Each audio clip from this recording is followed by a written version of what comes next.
And what is up, boys and girls? All right, we are all nice and synced up now. It's the one and only Black Avenger, aka the Black Azrael, Lee Sanders here. We're doing this simulcast for you guys, not only on YouTube, but also on Blog Talk Radio. Those of you that want to kick on back and talk about this pay-per-view with me, you could do so a number of ways. If you're checking this out on YouTube, post your comments right down below. I'll definitely do my best to acknowledge all of you all's comments. We'll show you some love before we go off the air. I see there's a little bit of mixed reaction so far from some of you that saw tonight's pay-per-view. You know, I felt overall it was a decent pay-per-view. Some key matches I thought were definitely worth talking about, definitely giving a nod to for honorable mention and all that. Not as good as the NXT special. I'll talk a little bit more about that in just a little bit. But check this out on YouTube. Post your comments down below. You can also interact with us on Twitter at the RCWR Show. You can hit us up also on our Facebook page. All this time for about, my God, at least 2+ something years now, or however long we've had our Facebook page. I've been saying Infinity One Productions, put the number one in there. That's just sending you to a completely different Facebook page. It's not sending you to our like page where you can see all the cool posts that we post daily for you guys. It's Infinity with an E. Make sure you spell out one, so O-N-E, and then Productions. Infinity One Productions, a Facebook page. To Infinity and Beyond, baby. All right, quick programming. No. This Monday night after Raw goes off the air over here on the East Coast at 11:15 p.m. Eastern. Make sure you hop on YouTube as myself and my broadcast partner Titus Bacavelli will be doing a special Q&A episode with you guys.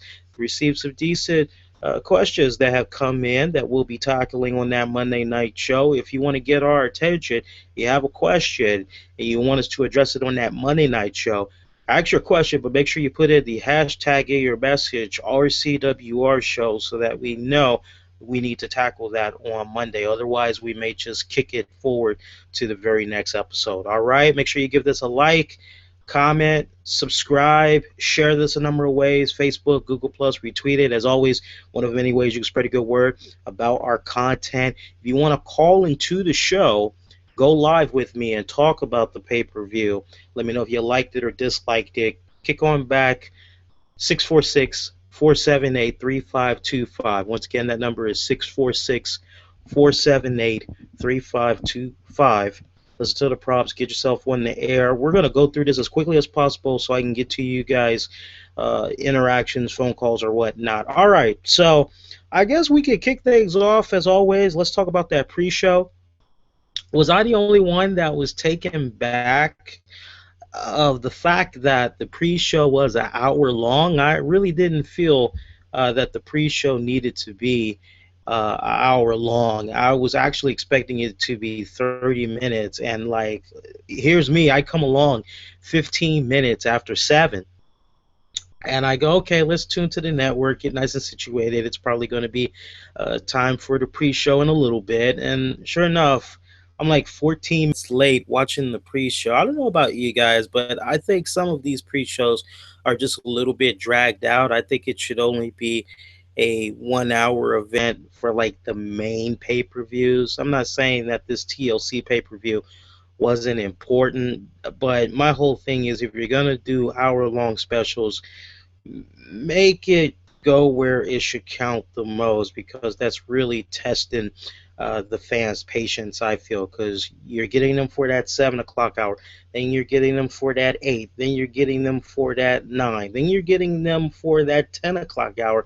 So that's basically like almost 4.5 hours that you're trying to get the attention of that WWE fan. For some wrestling folks, that could be a little bit draining to be watching the same type of programming for that many hours, not unless you're a diehard fan. It'd be one thing if they did the pre-show for like the monumental pay-per-views such as the Royal Rumble, WrestleMania, SummerSlam, Survivor Series, I could kind of understand that. I'm curious what you guys think with regards to that. Post your comments, interact with us. Let me know what you think with regards to that. Really, not much had happened during the pre-show. We did see New Day's Big E Langston and Kofi Kingston team up to take on the team of the Dust Brothers.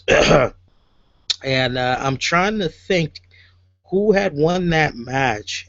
I was so not into that match. I believe it was New Day that won the match. And I'm going to tell you the reason why I was not into that match. And I think there's going to be many of you that's going to feel exactly where I'm coming from. And look, when it's all said and done, this is just my opinion. I don't claim myself to be an expert. I don't claim myself to be a wrestling historian, despite the fact that I've been watching wrestling for a couple of decades now. This is just my honest opinion, all right? I just want to make sure we stress that because I know we have some people that's out there. They may not agree with maybe a lot of the things that I'm saying. Hell, we might just have guys that just don't like the way I execute things when I'm talking about some of these pay-per-views, wrestling program shows. To that I say, if you don't like me, you don't like my approach, there are plenty of other shows that's out there. There's no reason for you to waste your time, your energy, and utilize it in a way where you got to go throughout social media doing like a smear campaign. That's a little bit of an inside story. I think you hardcore followers on social media know what I'm talking about. But look, with regards to that pre-show match, here's why I couldn't get into it. The commentators. The commentators. I'm telling you, I'm trying to focus on this match. And the only thing I keep hearing Michael Cole and freaking JBL talk about is how Cody Rhodes or Stardust looks to have some unique colors tonight as he was sporting yellow, black, green. Green was definitely dominating on his face and all that. And they're like, oh, what is he, green with envy? Or is he trying to get into the holiday spirit? What exactly is going on right here with Stardust? Makes no sense. And I'm kind of saying to myself, okay, green with envy is the holiday spirit. Maybe he's trying to look like a Christmas tree. I'm kind of saying to myself, okay, I kind of get that. And I was kind of expecting them to maybe go in that route. But they just kept going on and on and on about his choice of colors for this evening. And then finally we started to hear the Flintstone reference as one of them, I think it was JBL that started it. He said, oh, he looks like Kazoo or whatever the hell that character is. And I know I should know this because I grew up on Flintstones, but let me be brutally honest, that actually was not one of my favorite characters growing up, so I know I probably made some of you go, yeah, Lee, tell it how it is. I didn't like that character either. Kudos to you, all right? But I didn't particularly care for that character, so I may have butchered the hell out of that guy's name. Kazoo, sounds like a damn whistle. And then we hear Michael Cole, and I've never heard this before as long as I've been watching WWE programming, especially over the past what's it been now, 4 years that they've really been embracing social media? Maybe about 4 or 5 years now. I've never heard any of the commentators go, well, I've got the laptop right here. I'll pull up an image for you so you can see how they look. I've never heard a commentator do that before. So I'm kind of saying to myself, really, we're going to go in this direction when we really should be focusing on this tag team match, when we really should be trying to tell some type of a story for the New Day stable, because right now it just kind of seems like they're just, going through the motions. They aren't really going, you know what I'm saying, guys? It's like when we saw the vignettes for the New Day stable. For some of us, shout out to Zargon, we're like, wow, this seems kind of racist. What the hell is going on right here? But then, we got other people, well, this looks kind of interesting. They got the choir thing going on and all that. Hallelujah. Let's see where this goes exactly. All right? Then we finally see them come out, and, I'm thinking, as probably many of you all were thinking, oh, we're probably going to see them cut a little bit of a promo. They're going to talk a little bit more about themselves, and they're going to somehow be able to tie it into the vignettes that we've been seeing. No vignettes. No promos. They've just been going in there. They've been having their matches, and it's just been New Day. That's pretty much it. It's all about the chant. And the chant, it hasn't really been catching on with people. You probably have, if you're lucky, about 5 people per show that we see these guys on chant New Day. It's not a unanimous, it's not the Daniel Bryan.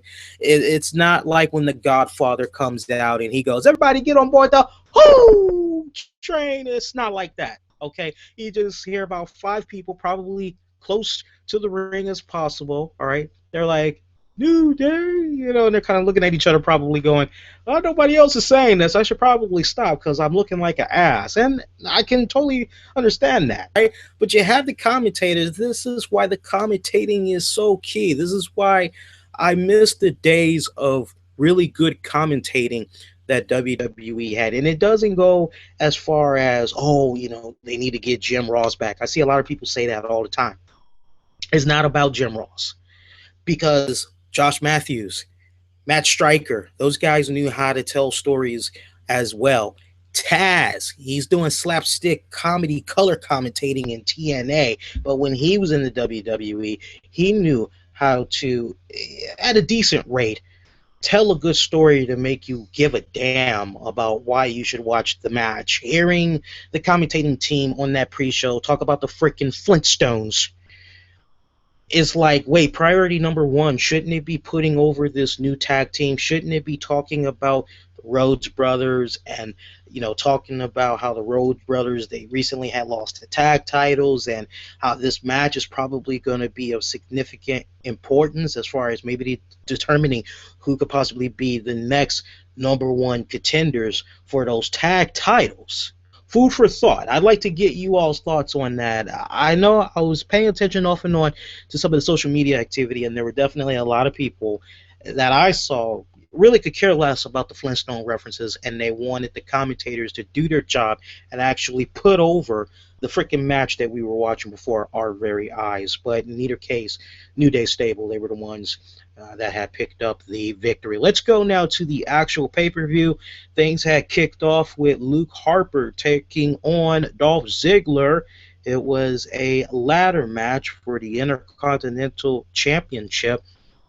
Dolph Ziggler did a special Ask Dolph on Twitter, and one of the questions that he had received was, what exactly are you going to do to become the Intercontinental Champion again? And Dolph Ziggler basically said, pretty much, I'm going to do anything and everything to become the Intercontinental Champion again. I'm going to go out there and I'm going to have the best damn match that's possible. And I got to tell you, he delivered. I know for a lot of us, and this is a trend sometimes, depending on what's happening for that particular month, as WWE is making its way to that pay-per-view. There's been many months this calendar year that we've been experiencing where you have 2 individuals feud with one another. They have multiple matches on WWE programming, and then you hear that they're going to have a match at the pay-per-view, right? So you're kind of saying to yourself, well, gee, WWE, I've already seen these 2 people, or I've already seen these 2 tag teams take each other on multiple times already. Why should I come out of my pocket to pay to see this? Now, that's if you don't have the WWE Network. For those that do have the WWE Network, they're saying to themselves, why should I care about this particular match when I've already seen it on main WWE programming, when I can just kick on back and watch some old school stuff on the WWE Network? You know what I'm saying? But in either case, I went into this match saying to myself, all right, I've seen these guys take each other on already, but let's see if they could crank it up. Let's see if they can surpass everything that they've done weeks prior on main television. And they did that and then some. They went out there and they put on a classic ladder match. I mean, it was mainly, in my eyes, I don't know how it was for some of you all, but it was mainly Dolph Ziggler pretty much in there to kind of pull the Shawn Michaels reference. You know, the old say, Shawn Michaels in the ladder matches, he could just go out there and it was basically him wrestling the ladder. Dolph Ziggler kind of had one of those moments almost, but I got to give Luke Harper credit. He, for sure, held his own weight in that match. That was, of all the matches that I'm thinking about, that was one of the highlights of the night. And I'm looking at my notes right here, and if I'm not mistaken, I believe grand total, yeah, it looks like grand total, we had about 7 matches. So that one, though, definitely stood out to me the most in my mind. As far as the booking goes, look, I'm happy for Dolph Ziggler. Those of you that didn't check out the pay-per-view tonight, Dolph Ziggler is a 3-time Intercontinental Champion once again. Now, some of you may probably be hearing that. You may be saying to yourself, well, Lee, that's good that Dolph Ziggler is on the rise again, as it looks as though WWE, they're coming around full circle again. They're warming up again to Dolph Ziggler. And, you know, now, especially when you were paying attention to the commentating tonight, at one point during this match, they said something along the lines of Dolph Ziggler can be a champion, can be the champion of the company for years to come. They said something along those lines. So you hear that, and you're saying to yourself, all right, you combine that with what you've been seeing the past several weeks, pretty much right before Survivor Series going forward, and it just kind of seems like WWE is really trying to get behind Dolph Ziggler. I love that. I have no complaints with that whatsoever. What I do have issue with is the fact that Luke Harper, okay, he won the Intercontinental Championship belt, right? We really didn't see him defend the title like that. Not enough to make us go, that Luke Harper, he's one hell of a champion. Yeah, we didn't get a chance to really relish in him holding on to the championship that long. If anything, actually, when we first saw it go down, we said, whoa, well, this is interesting. And then some of us probably said, well, let's see how long this is going to last. And, you know, for me, I just wish, and I'm going to say it once again, I said this a couple of months ago, and I'm going to continue to say this until we see this get squashed. You got the Intercontinental Championship belt. You have the United States Championship belt. One of those belts obviously cannot continue to be in the picture. One of those belts is going to have to disappear, unfortunately. And if it was me, if I was booking this and I'm just thinking long-term wise, what could possibly be set up, you know, maybe on the road to WrestleMania or whatnot. I know there was a leaked photograph that I believe Lana had put out on her Instagram page over the weekend, and she had showed a newly designed WWE European Championship belt.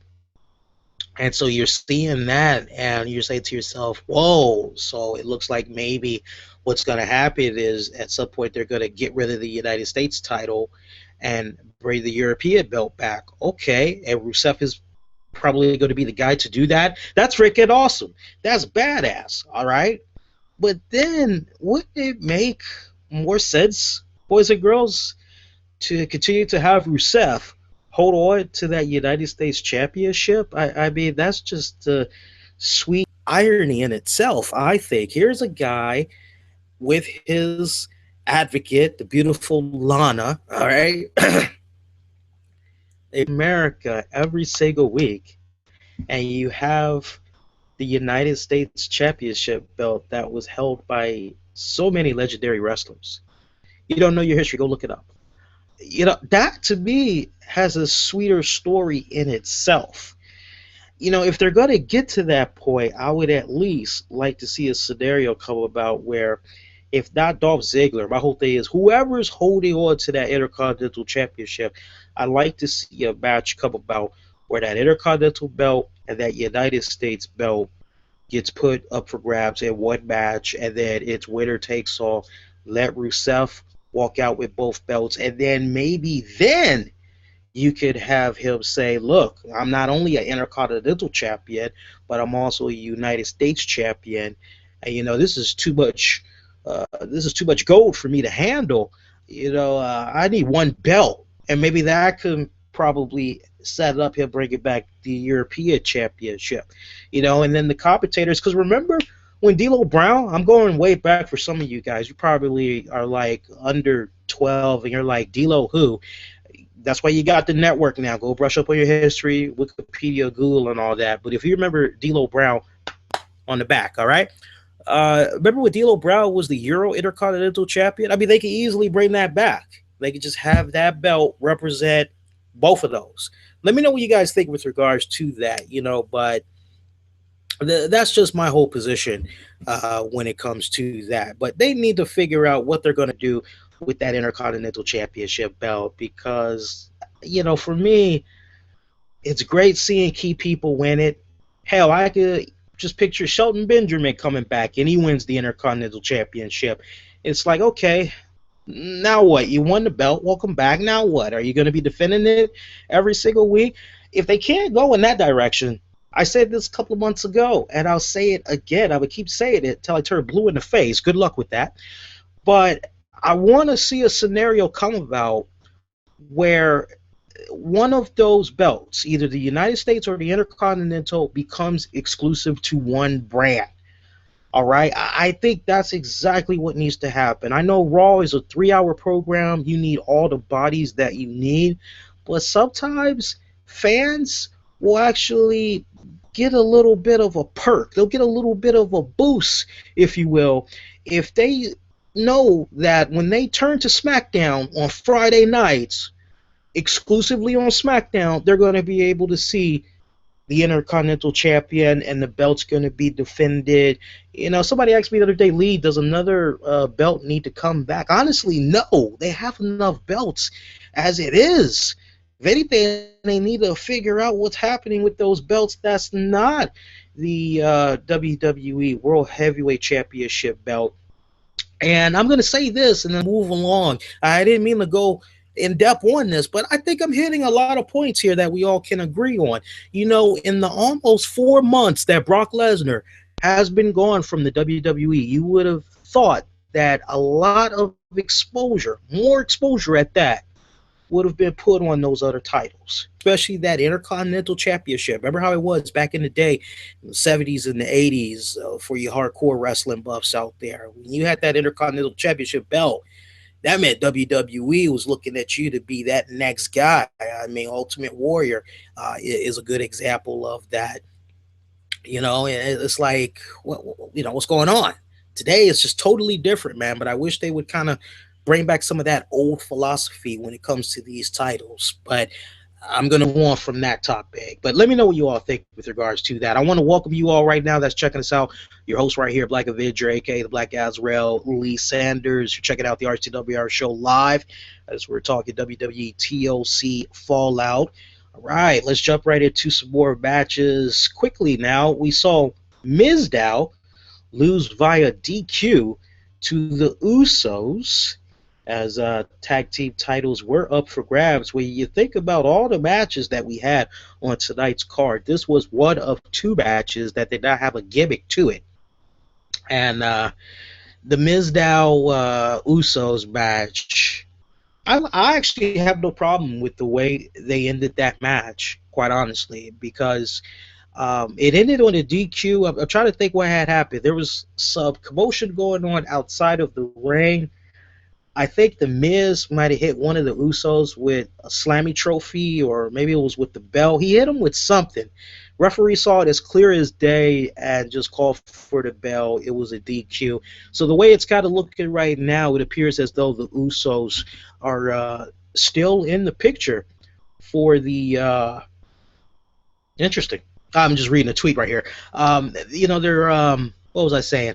They can still make the argument that they should have another shot at the tag team champions, but you also got to go back and remember what I was talking about earlier as far as the tag match between the Dust Brothers and New Day. One of those tag teams could probably make an argument as well. So it should be interesting to see what happens as far as the road to WrestleMania goes, whether or not we're going to be seeing a triple threat tag team match for the titles, maybe as a pre-show special or whatnot.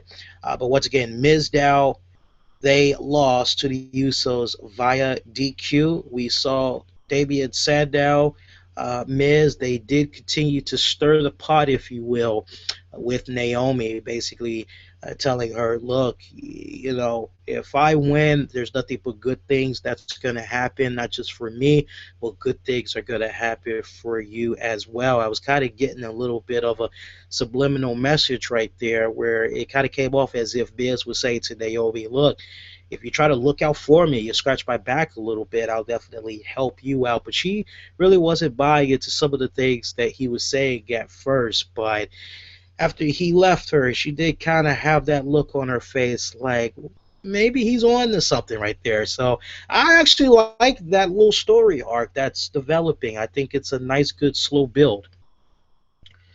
Big Show defeated Erick Rowan in the stair match. Look, we knew this match wasn't going to be pretty. We knew this wasn't going to be like a Kurt Angle, Eddie Guerrero classic or whatnot.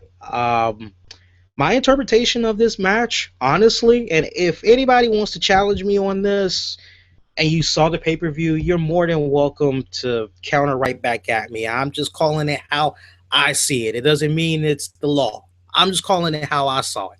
And look, we may disagree. I'll watch the match again if some of you get upset by this comment. All I saw was two big men throwing stairs at each other. If they weren't throwing stairs at each other, they were throwing each other into stairs. I mean, that's basically the match. I kid you not. I was actually expecting, well, I know it was called a stairs match, but I don't know. There's a part of me that was expecting it to be maybe a little bit 50-50, and the way this match was exited, it just kind of seemed very overkill as far as, okay, 30 seconds later, okay, now into these steel steps. All right, 2 minutes later, into these steel steps. All right, about 3 minutes later, I'm going to pick up these steel steps, and I'm going to hit you with it. All right, about 45 seconds later, wham, hit you again. And, I mean, that's honestly how it kept going. And I know that there's some of you hardcore folks that's out there, you like the blood and all that, and those of you that didn't watch the pay-per-view tonight, you're probably saying, well, Lee, was there blood in this particular match? No. That's the funny part. Whereas the latter match between Luke Harper, Dolph Ziggler, there was blood. As a matter of fact, I remember it was Luke Harper's left arm, right around his shoulder almost, basically.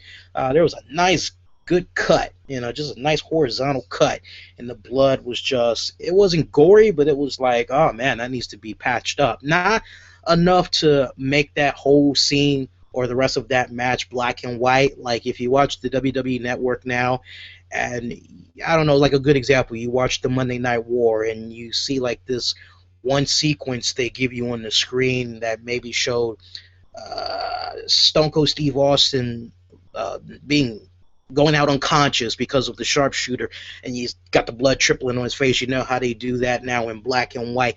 The way Luke Harper's cut was, it wasn't anything that was like, oh, maybe it should be in black and white, or maybe we should get a doctor in there. The match kept going, actually. But all the damn steel steps that was being thrown, I mean, I was expecting somebody to bleed after a while. It didn't happen. Big Show picking up the victory over Erick Rowan. One could make the argument that the entire Wyatts, the trio, they aren't being book smart. To that I say, you might be on to something. I know for me, I was really expecting for Erick Rowan to come out of this with the W. But to see him lose to the Big Show, and just the way that he lost, I mean, when it's all said and done, it was actually a WMD that knocked out Erick Rowan.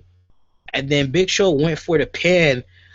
Now, I thought this part was smart. I like how he didn't just go for the pin. He took, like, steel steps. He just went wham. He just put it over Rowan's waistline area to make sure he didn't get up. And he got the victory that way.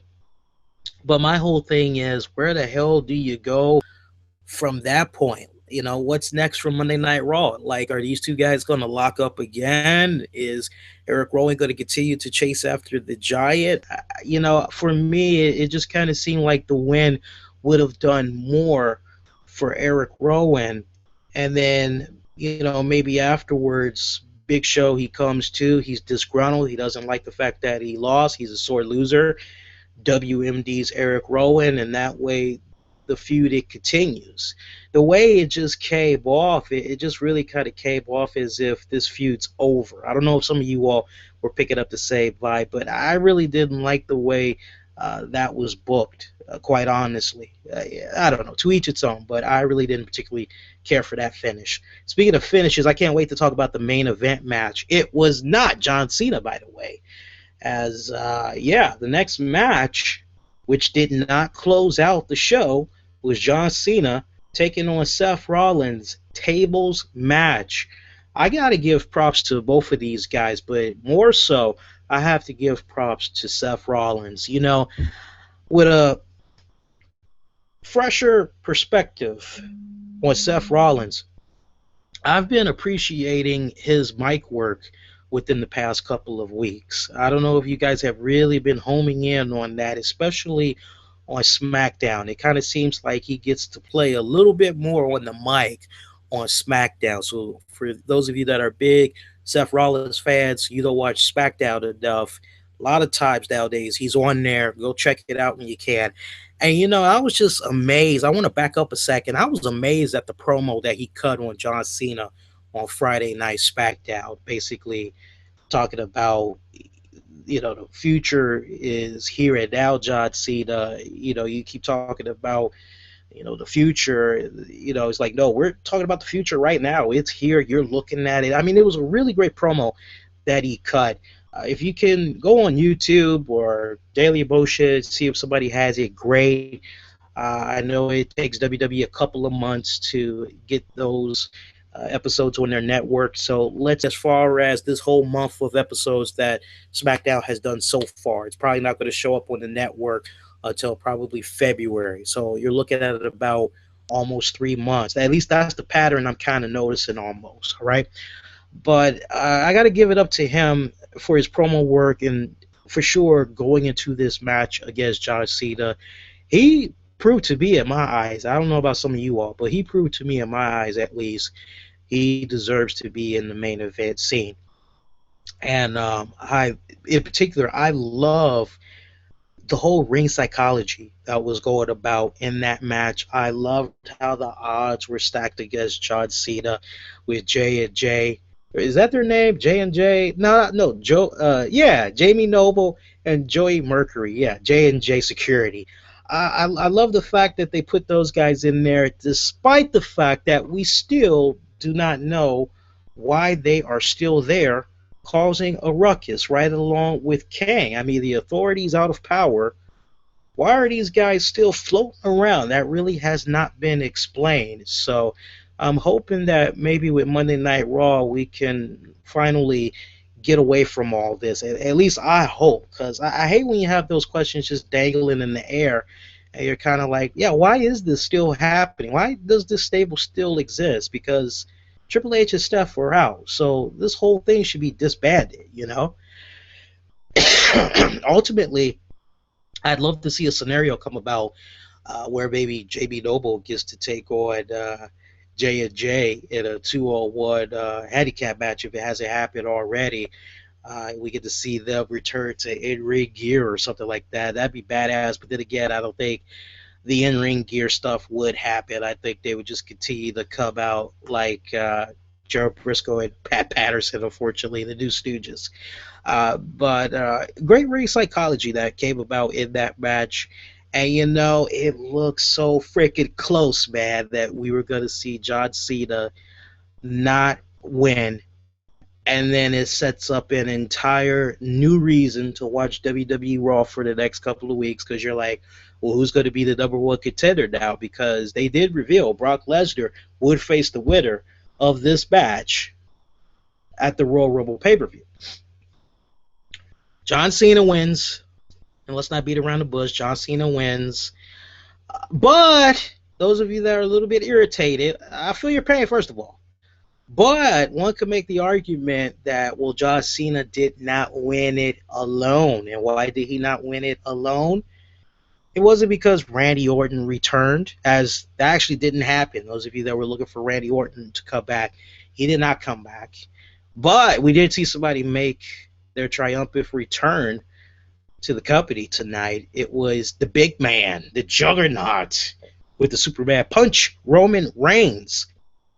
Yeah, Roman Reigns made his return, and I loved it. I loved every single minute of it. I loved how he went in there. I love how he manhandled the Big Show. I love how he also went in there. He took care of Seth Rollins as basically John Cena won with an AA courtesy of Roman Reigns helping even up the odds.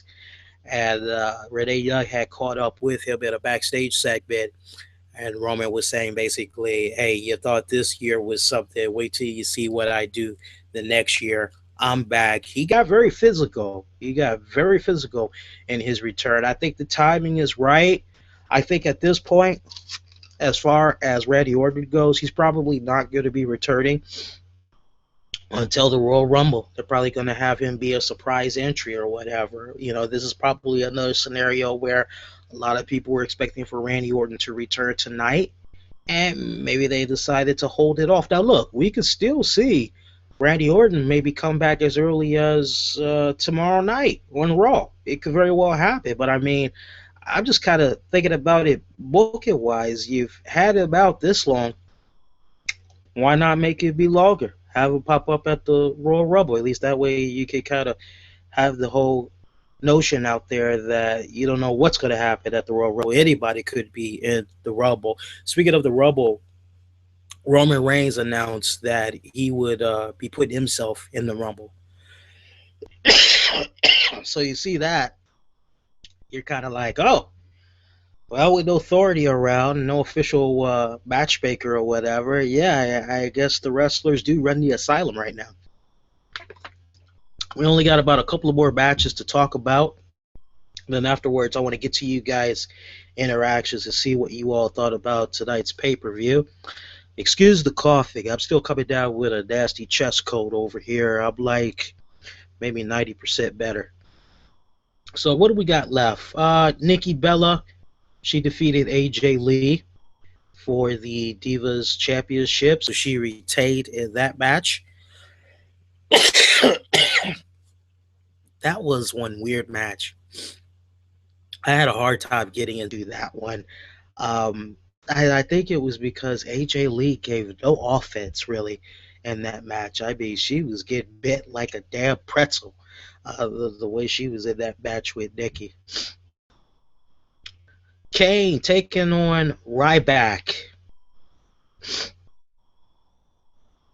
Well, at least they got the booking right with this one. They actually had Ryback go over Kane. I didn't particularly care too much for this match, although I give both guys credit. They went into this match. It was more entertaining than Big Show and Erick Rowan. I will definitely say that much. Ryback, his in-ring ability, it's improved a lot. Despite some of the things that CM Punk has said in a recent interview, his in-ring work is coming along just fine. He's still a little bit weak in some areas. Let me put it that way nicely. But I thought he had a decent performance tonight against the veteran Kane. I'm hoping that's it. Personally, I don't get excited when I see Kane anymore. I can't remember the last time. I can.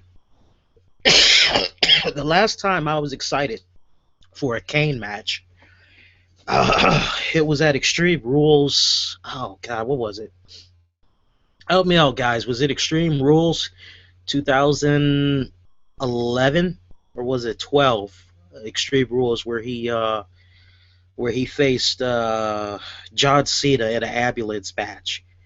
Whatever year that was, I know we'll find out before we go off the air because one of you guys will look it up. Let me know what year that was, but I know it was Extreme Rules. That was the last time I was really into Kane. I was like, wow, this guy seems to be okay. All right, Kane. And it's like nowadays, I just don't care. I don't care if it's corporate Kane. I don't care if it's concession food Kane, Max Kane, scuba diver Kane, dog catcher Kane. I don't care which Kane it is I see nowadays. I particularly just don't care anymore. And that's unfortunate because, at one point, Kane was just, man, if only we could get the Kane that was feuding with Undertaker a couple of years back, and he beat Undertaker, I think it was like 3 pay-per-views in a row, and he was the World Heavyweight Champion. I wish we could get that Kane back, because that Kane didn't even have a mask on. That Kane was going out there, he was wrestling like there was no freaking tomorrow. I mean, he was handling himself very well in his matches where he was the World Heavyweight Champion. And his promo work was just, I mean, when you really, that's what I've noticed with Kane as far as the booking goes, where the investment has really been made into Kane, as far as his in-ring work and his promo work and all that, you put him in the right storyline, that guy will come through, he will shine, he will remind you why, if you've been a long-time WWE fan, if you've been watching Kane for so many years, he'll remind you why, oh yeah, he is good, because I just wish they would be more consistent with that. But, honestly, we're so far gone from that K that I was just describing that unfortunately, at least in my eyes, and it could change, it could very well change, but at least in my eyes, I don't see Kane getting a proper send-off. Kane only won the WWE Championship once. I'm not talking about the World Heavyweight. I'm talking about the WWE title. He's only won that once, and he held it for less than 24 hours. He hasn't touched that belt since. I'd love to see him get a proper send-off before he hangs up the boots for good. But then maybe one can make the argument it's not necessarily about how many titles you've held or which titles you've held, just overall your body of work. One can maybe make that argument, and I can kind of halfway buy into that. Last match of the night, I was quite pleased with this match and the fact that they closed out with this match. Dean Ambrose taking on Bray Wyatt. Was it just me, or did Bray Wyatt have like a Mankind theme going on? I mean, his choice of colors tonight, it kind of came off as if he was paying a little bit of homage to Cactus Jack meets Mankind, more so Mankind. And, this match, I loved it. It was, for me, it was the match of the night. Of all the matches I think about, Dolph Ziggler, Luke Harper, they definitely get their honorable mention. Dean Ambrose, Bray Wyatt, for sure the match of the night. So for you folks that did not see the TLC pay-per-view tonight, those would be out of the 7 matches, or is it 8? Let me make sure I got it right for you guys. I believe 7. Yeah, out of the 7 matches, 8 if you were to count the pre-show. Really, there was only 2 matches that was like, wow, this is good. And that main event match was one of them. You know what it reminded me of the most? It reminded me of Shawn Michaels taking on Mr. McMahon for WrestleMania 22. And the reason why I say that, remember how just all balls out nutty Shawn Michaels had got when, he just started to grab ladders, whatever he could find, and he was just destroying the hell out of Vince McMahon. And you're like, whoa, what the hell? Right down to when he put him on the announcer's table, and he grabbed like the longest ladder he could find, and he did the freaking elbow drop from the top of that bad boy, and you're like, oh, that looks so sweet.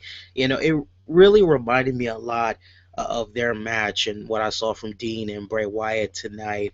And yes, to the person on YouTube that asked me, is it just me, or does it seem like Bray Wyatt is just getting his ass handed to him and in a lot of the matches that he's been booked in as of late? And yeah, I agree, 100%. I agree. Right down to the point that once you get away from all the sweet spots that was happening, I mean, we saw Dean Ambrose climb to like the highest top of the ladder a couple of times, and I mean, he was destroyed Bray Wyatt through a couple of tables. I think he destroyed him at least from just that standpoint. I think he messed him up like at least 3 times. And I'm not sure about the booking at the end. The match ended very weird, I thought, as earlier in the night, we see Dean Ambrose. He grabs this TV monitor from under the ring, and it's on. It's got the wires connected to it, and he's just looking at himself, and he just gets this idea of, oh, well, look at that. I can see myself on TV, and then he kind of realizes there's a really tall freaking ladder by the stage ramp. So he goes, gets that ladder, fights with Bray a little bit more by the ring, and sets him up on the announcer's table, crashes on him. Great spot right there. From there, Dean Ambrose tries to drag Bray Wyatt in the ring, and right when he goes in, he looks back at the TV monitor that he put in the little corner. So he looks at it, he blows Bray Wyatt a kiss because he has this groovy idea that he's going to just hit Bray Wyatt with it upside the head. 1, 2, and 3. That's going to be it. Well, Dean Ambrose, as he tries to hit Bray Wyatt, his whole body jerks back because he realizes now that the monitor has cables and it's going under the ring and all that. So Dean Ambrose, he does what any person not in the correct state of mind would do. Thus, I guess the whole unstable Dean Ambrose gimmick, right? He tries to hit Bray Wyatt again, and it's still connected. Doesn't get him. He tries it one more time. The wires snap and sparks and all that crap. It just flies, smoke, all that. It hits Dean Ambrose in the face. He goes down. Bray Wyatt spells blood. He goes in. Sister Abigail. That's it. Match is over. That just seemed very uncharacteristic to me when I think about how Dean Ambrose has been booked so far in these matches. You know, he comes off unstable, but at the same time, he comes off calculating and very smart in a sinister type of way when he needs to. So let me see if I can understand this right. All right, I'm not crapping on this match, by the way. I thought both guys, they did a really good job. I'm just thinking about that finish. It kind of left a little bit of a bitter taste in my mouth, all right? So let me see if I got this straight. This is the same Dean Ambrose from about maybe 3 weeks ago, or maybe a little bit more than that, that had cut this promo. I think it was on WWE Raw, where he was saying to Bray Wyatt how when the two of them meet up at what was it, Survivor Series or whatever the last pay-per-view was. It's like when we lock up, blah blah blah blah blah blah blah blah blah, and Dean Ambrose goes, "Oh yeah, by the way, Bray, what you're watching right now is taped. I'm actually in the ring right now, ready to whoop your ass." And Bray Wyatt, like, has this look on his face like he just crapped himself. And sure enough, Dean Ambrose is right there, taking the fighting to him. Right? I'm supposed to go from that and the calculated planning that Dean Ambrose put into that to Dean Ambrose doesn't know how to try to unhook a fucking TV monitor. I mean, I would have been fine if Dean would have tried it like 3 times, right, guys? And then he stops, he looks at the monitor, he tries to disconnect it, and then Bray Wyatt comes up from behind, you know, does maybe a elbow strike to the back of his head, sets him up for Sister Abigail, boom, that's pretty much it. I would have settled for that. Weird finish that they had with that. I mean, I'm kind of getting the impression that maybe they're going to try to set up a rubber match. Who knows? Overall, though, I would have to say that, unfortunately, despite all the spots that they tried to put in a majority of their gimmick matches, this pay-per-view, if I were to compare it to NXT, and I know there's a lot of you guys that do not watch NXT, you all really need to start. You say people that complain about what you get from the current programming of WWE, Raw, SmackDown, Main Event, and all that, that should be more so the reason why you start checking out NXT. Somebody had asked me earlier today, it's the usual question that always gets asked. Would WWE be more successful if they got away from the PG era? And to that, I say you go back to the WWE when it was F back in the '80s, and what we had got was a PG product. And I'll do one better than that. A lot of people think that Vince McMahon has just recently in the past 10 years or whatever gotten on board this whole sports entertainment thing. No, no, no, no, no, no, no, no, no, no. You go back and you watch the rivalry episode with Roddy Piper and Hulk Hogan. It's on the network right now. You go back to that. There's a snippet I thought was really interesting. It just jumped out at my mind, and I just started freestyle thinking after that. But there was this one scene where they showed a very young Vince McMahon after he acquired the WWE from his father,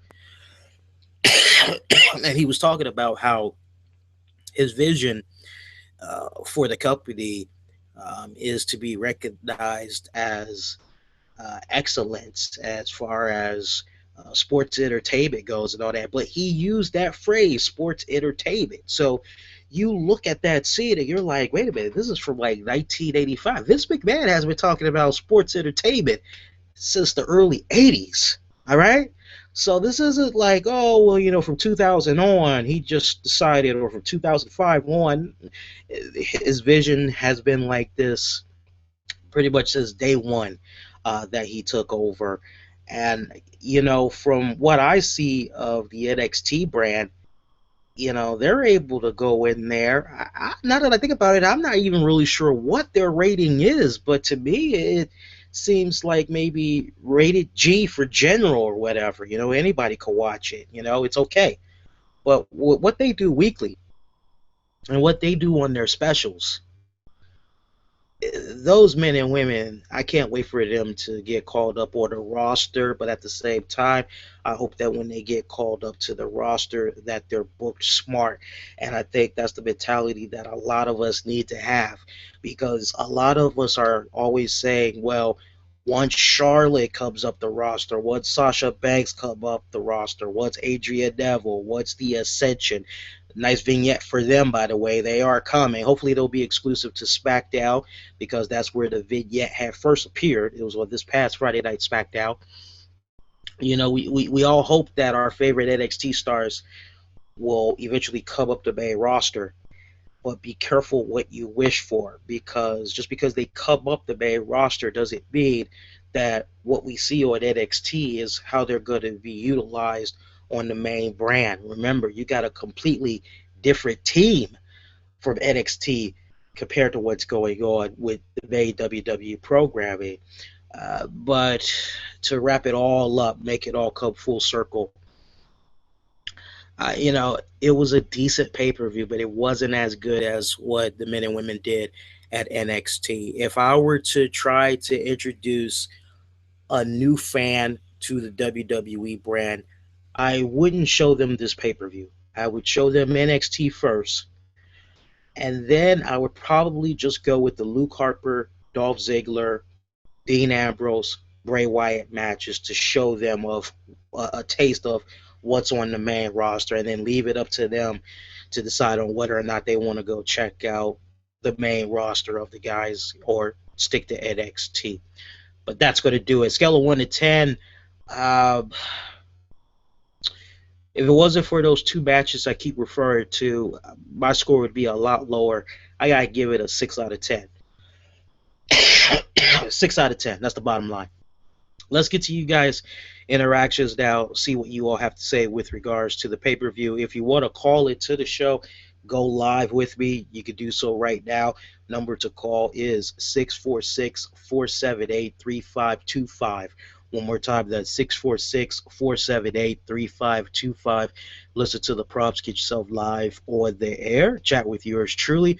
Programming note, once again, will be coming on youtube.com/the RCWR show Monday night, December 15th at 11:15 p.m. Eastern, soon as Raw concludes.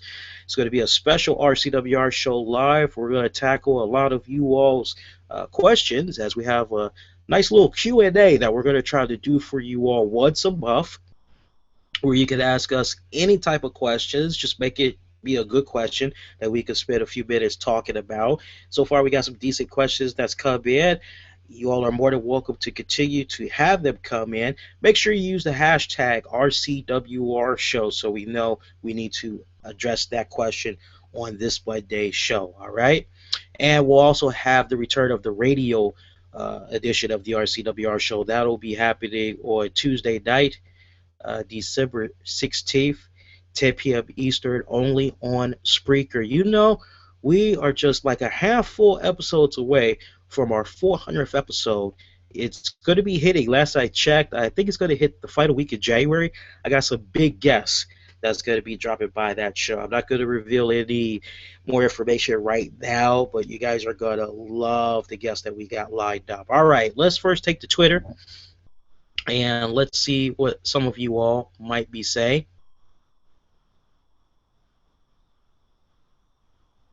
Ronnie, RCWR show, do they need to do a brand split again, as split the tag team titles and bring in a new title, network champion?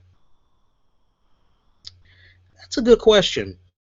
I'm not going to actually answer that tonight. I'm actually forward that to Monday's show, because I'm actually curious what Titus would have to say with regards to that. Zargar, what's up, man? I think that's you. RCWR show, the roster is so thin for a Brad split. So, well, there you go. You kind of got your own question answered there. All right, so let's move on to the YouTube comments on that note. How'd you see that question, Zargon? It's like he was just... That's interesting. That was a good timing right there, how you answered that. All right, let's pull up you guys' comments here. And as I'm pulling up you guys' comments, if you enjoyed what we did for you guys here tonight, please show that extra love. Make sure you give this a thumbs up. Share it a number of ways by Google Plusing, retweeting, Facebooking it. It's one of the many ways you can spread a good word about our content. Hell, man, make sure you give this a like, just because I'm not 100% healthy and I'm just coughing. I still got serious mucus in the chest and all that. I was not even going to do a show tonight. I just wanted to kick back and rest, but I said, I don't want to leave you guys hanging. We already did all the plug-in. So make sure you give this a like. And if it's your first time checking us out, I'd love to have you subscribe to us so you never miss out on all the great content we do for you here on a weekly basis, whether it's doing reviews like what we're doing right now, or we're doing some fun and insightful interviews, or we're breaking some news. We got a little bit of something for everybody. So make sure you hit the subscribe button. Check out our shows on the downloads, as we do have podcasts, live shows at that available. Check out all the links in the episode description. All right. L Webb, it was Elimination Chamber 2012. Really? The ambulance match? Was that Elimination Chamber 2012? I thought it was Extreme Rules. For some reason, I've got Extreme Rules. I've got Extreme Rules in my head. I'm picturing John Cena on the back of an ambulance truck. Maybe I have the imagery messed up, but if it was Elimination Chamber 2012, I'm not going to argue with that. See what other comments we got right here. I'm going to hit refresh here. Well, let's start with the new comments, and then we'll take it to the bottom here.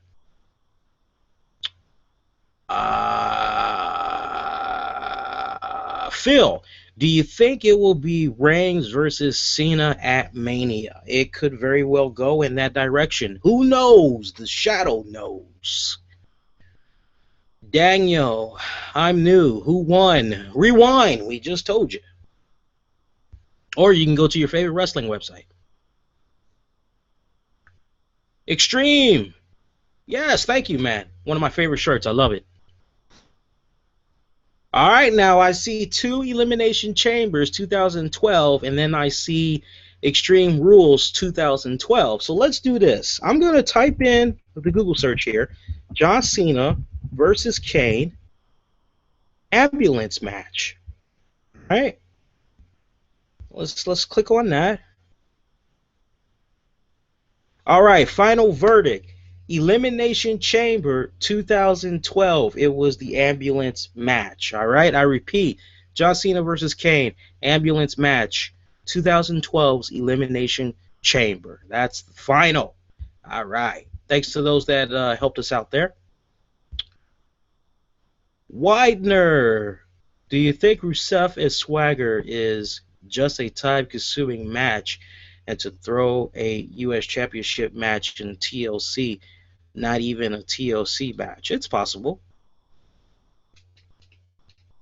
Lee, was the pay-per-view that bad, or was the booking just that bad? I don't have a problem with the booking. You know, I could tell that the men and women tonight at this pay-per-view, especially after such high praise came from the NXT special, I could tell they went in there and they wanted to try to hit a home run. But, you know, like I said, out of 8 matches, there was really 2. And look, I'll do you guys a solid. I'll actually look at the card one more time. And if I could get to at least half a card, you know, let's look at this again. Okay, Luke Harper, Dolph Ziggler, I still feel that was a good match. Dean Ambrose versus Bray Wyatt, that was a damn good match. Just the way it was booked, Cena, Rollins, I'll give that an honorable mention. That's really it. That's about as far as I could go.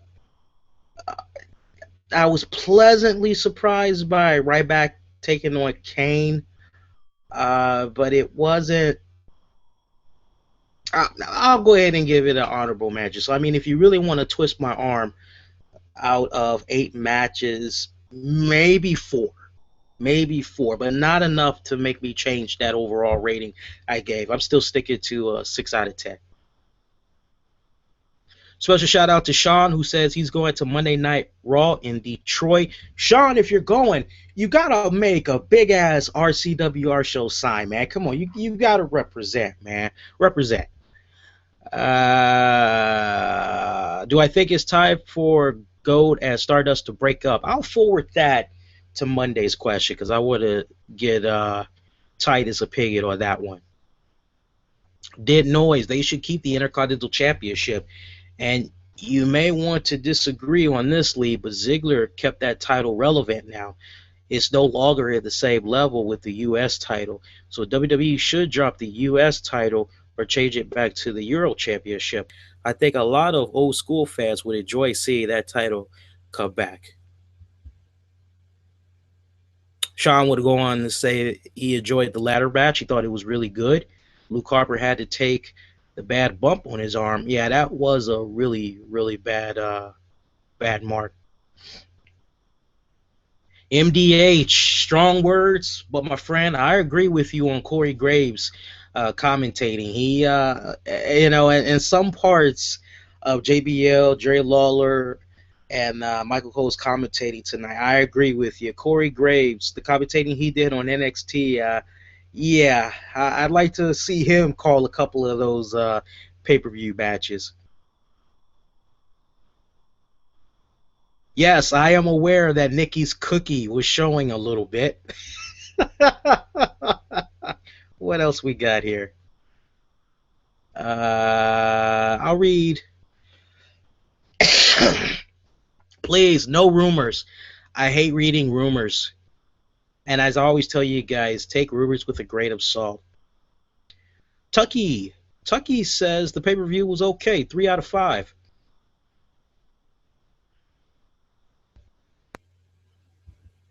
Xavier, Extreme, worst pay-per-view of the year. I don't know about that. I kind of disagree with that.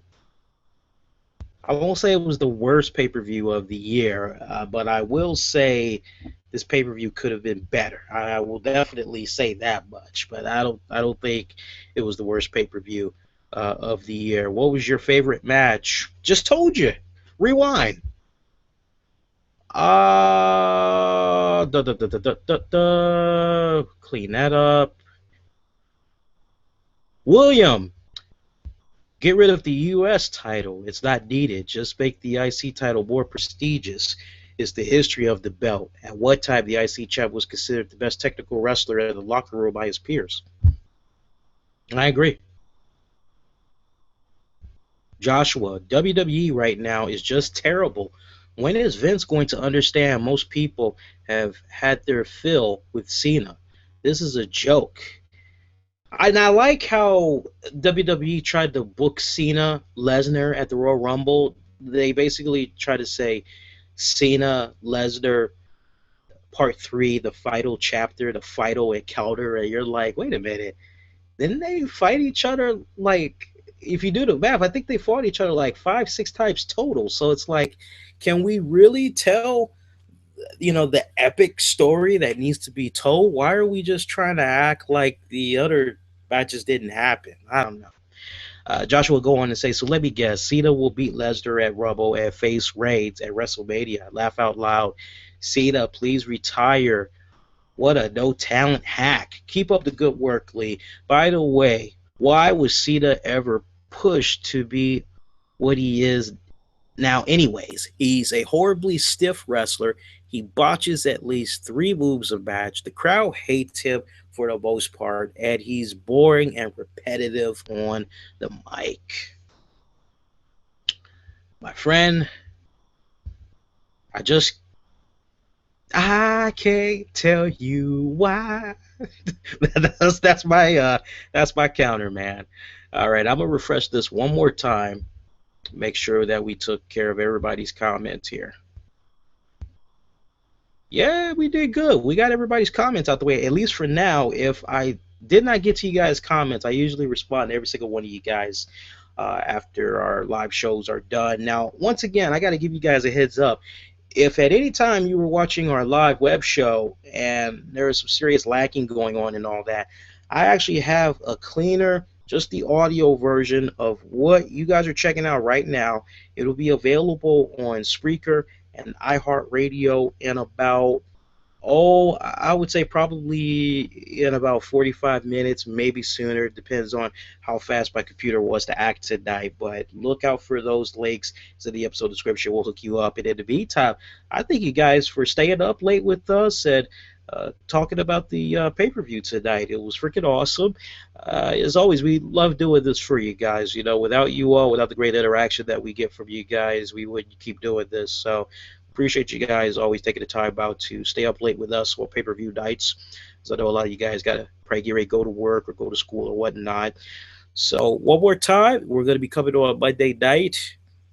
That's going to be at 11:15 p.m. Eastern, or as soon as WWE Raw concludes. Join me, my broadcast partner, the evil genius of professional wrestling, Titus Machiavelli. We'll be talking about Raw Fallout, but it'll mainly be a Q&A episode where we tackle listener questions. So remember to use the hashtag RCWR show. You can use that throughout social media. If you're watching this on YouTube, you can leave your question, use the hashtag so we know we need to address that on that Q&A episode. And in the meantime, I am wishing for all of you all to be safe, be kind to one another. Make sure you give this a thumbs up, share it a number of ways. You know how to do that. Until next go round, everybody do take care. Good night and good morning.